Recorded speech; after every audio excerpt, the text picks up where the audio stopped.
जिस प्रकार एक बछड़ा हजारों गायों के झुंड में अपनी माँ के पीछे चलता है, उसी प्रकार इंसान के अच्छे और बुरे कर्म उसके पीछे चलते हैं। वह जिसका ज्ञान बस किताबों तक ही सीमित है और जिसका धन दूसरों के कब्जे में है, वो जरूरत पड़ने पर ना अपना ज्ञान प्रयोग कर सकता है ना धन। जो अपने कर्तव्यों और कार्यों से बचते हैं, वो अपने आश्रितों परिवार का भरण पोषण नहीं कर पाते। एक श्रेष्ठ बात जो शेर से सीखी जा सकती है वो ये कि इंसान जो कुछ भी करना चाहता है उसे पूरे दिल और दृढ़ प्रयास के साथ करे। सांप के फन में, मक्खी के मुख में और बिच्छू के डंक में जहर होता है, परंतु दुष्ट व्यक्ति तो इससे भरा होता है। संकट के समय में बुद्धि भी काम नहीं आती है। मूर्खों से अपनी तारीफ सुनने से अच्छा है कि किसी बुद्धिमान की डांट सुनना। शत्रु की कमजोरी जानने तक उसे अपना मित्र बनाए रखना चाहिए। शक्तिशाली शत्रु को कमजोर समझकर ही उस पर आक्रमण करें। यदि सांप जहरीला ना भी हो तो उसे खुद को जहरीला दिखाना चाहिए। भूख के समान कोई दूसरा शत्रु नहीं। किसी लक्ष्य की सिद्धि में कभी शत्रु का साथ ना करें। धूर्त इंसान अपने स्वार्थ के लिए दूसरों की सेवा करते हैं। जो हमारे दिल में होता है वो दूर होके भी पास होता है। जो हमारे दिल में नहीं रहता वो पास होके भी दूर होता है। भाग्य उन्हीं का साथ देता है जो हर संकट का सामना करने के बाद भी अपने लक्ष्य के प्रति दृढ़ रहते हैं। कामयाबी तक जाने वाले रास्ते कभी सीधे नहीं होते, लेकिन कामयाबी मिलने के बाद सभी रास्ते सीधे हो जाते हैं। आग में आग नहीं डालनी चाहिए, अर्थात क्रोधित व्यक्ति को और अधिक क्रोध नहीं दिलाना चाहिए। इंसान की वाणी विष और अमृत की खान है।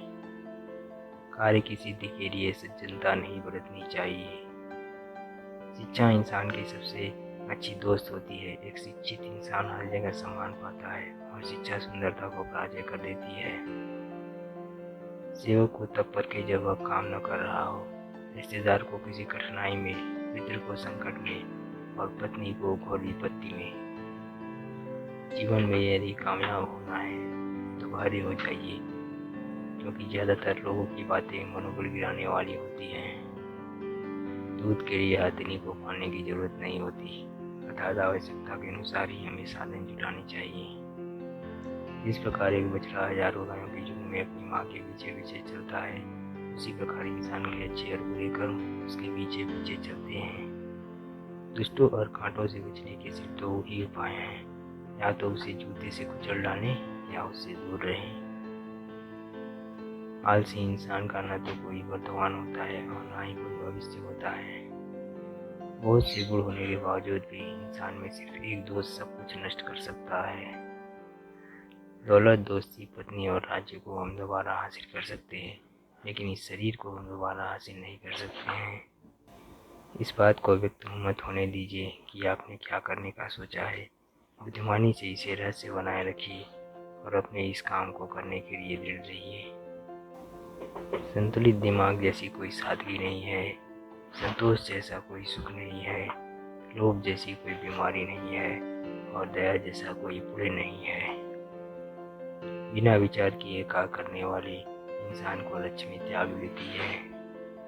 मूर्ख लोग कार्यों के मध्य बाधा उत्पन्न होने पर दोष ही निकाला करते हैं। जो व्यक्ति जिस कार्य में निपुण हो उसे उसी कार्य में लगना चाहिए। कभी भी उनसे दोस्ती मत करिए जो आपसे कम या ज्यादा प्रतिष्ठा के हों। ऐसी मित्रता कभी भी आपको खुशी नहीं देगी। जब आप किसी काम की शुरुआत करें तो असफलता से मत डरें और उस काम को ना छोड़ें। जो लोग ईमानदारी से काम करते हैं वह सबसे प्रसन्न होते हैं। संधि और रक्ता होने के बावजूद भी सतर्क रहें। फूलों की खुशबू हवा की दिशा में ही फैलती है, लेकिन एक इंसान की अच्छाई चारों तरफ फैलती है। जो गुजर गया उसकी चिंता ना करें, ना ही भविष्य के बारे में चिंतित रहे। समझदार लोग केवल वर्तमान में ही जीते हैं। किसी भी कार्य को करने में क्षण भर का भी देर ना करें। किसी विशिष्ट प्रयोजन के लिए ही आपका शत्रु मित्र बनता है। फिर शत्रु और रोग को समाप्त कर देना चाहिए।